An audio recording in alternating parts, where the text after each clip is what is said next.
आइए मोटा भाभी, वो कागजात दीजिए, लाइए। नहीं मिले, वो कागजात तिजोरी में थे ही नहीं। नहीं थे? पर आपने तो कहा कि आपने वृंदा को तिजोरी में वो पेपर्स रखते हुए देखा था। हाँ देखा था, लेकिन कागजात निकालने के लिए जब मैंने तिजोरी खोली तो वहां से कागजात गायब थे। वृंदा के कमरे में जाकर तिजोरी की चाबी लेने के लिए वो गुच्छा देखा तो गुच्छे में चाबी थी ही नहीं, गुच्छे से बाहर पड़ी थी। मुझे लगता है मुझसे पहले वो चाबी लेकर किसी ने कागजात चुरा लिए हैं। वाह मोटा भाभी वाह, इतनी अच्छी कहानी सुनाने से अच्छा है हमें सीधा सीधा बोल दिया होता कि आप हमें वो कागजात नहीं देना चाहती। क्या बकवास कर रही हो पारुल? सच ही तो कह रही है पारुल भाभी। हाँ, घर में लोग ही कितने हैं जिनको पेपर्स चुराने में रस हो? मैं, जल्पा, पारुल भाभी और आप। वृंदा के गुच्छे में से चाबी निकालने का तो किसी को मौका ही नहीं मिला था, और जो पहला मौका मिला वो आपको ही मिला, तो आपने ही पहले चाबी निकाली। तो क्या पेपर्स तिजोरी के अंदर धुआं बनकर उड़ गए?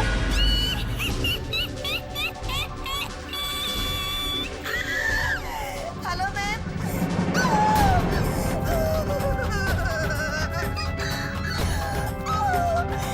बड़ी बहन, मैं कितनी बेवकूफ हूँ। हाइला, मैं तो भूल ही गई थी कि ये फाइल चोरी करने के लिए तो तुमने मुझे कहा था। लुच्ची। जल्पा, ये फाइल चुराना बहुत जरूरी था। अगर ये फाइल मोटा भाभी के हाथ में लग जाती ना तो हमारे हिस्से में वो चवन्नी भी नहीं आने देती। मुझे उन पर इतना भी भरोसा नहीं है कि मरते वक्त मैं उनके हाथों से जहर मांगू। खैर, ये प्लान बड़ा काम आया। पारुल भाभी को मोटा भाभी पर शक है, और मोटा भाभी को किस पर शक करे वो ही पता नहीं है।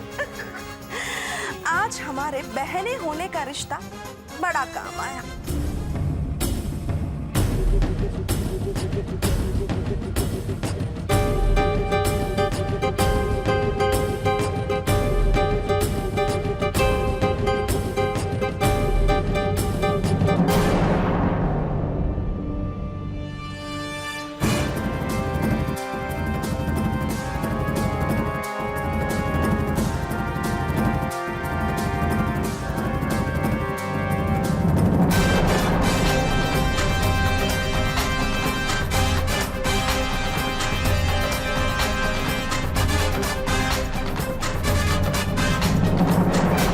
इस वक्त ये अल्पा किचन में क्या कर रही थी?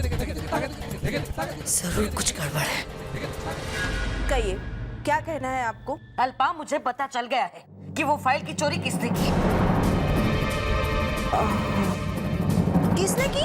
अरे तू खुद ही सोच, कौन हमारे घर में इतना शातिर दिमाग है, कौन इतना होशियार अक्लमंद है, बता। मुझे नहीं पता है। मतलब आप ही बताइए ना, किसने की? अरे अल्पा, तुझे तो पता होना चाहिए, तेरी बहन जल्पा।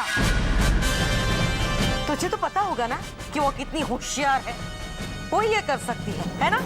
नहीं मोटा भाभी, जल्पा तो एक नंबर की बेवकूफ है। नहीं अल्पा, हमें ऐसा लगता है। आज जब मैंने वकील को फोन किया तभी मुझे पता चला कि जल्पा ने वकील को फोन करके कल की मीटिंग तय की है। और हाँ, उसने वकील को ये भी कहा कि उसके हाथ फाइल लग गई है। आप सच कह रही है मोटा भाभी? मुझे तो यकीन ही नहीं होता कि जल्पा ऐसा कर सकती है। उसने अपनी सगी बहन के पेट में छुरा भोंक दिया। छी छी छी छी, वो इतना बुरा कैसे सोच सकती है? हाय ला।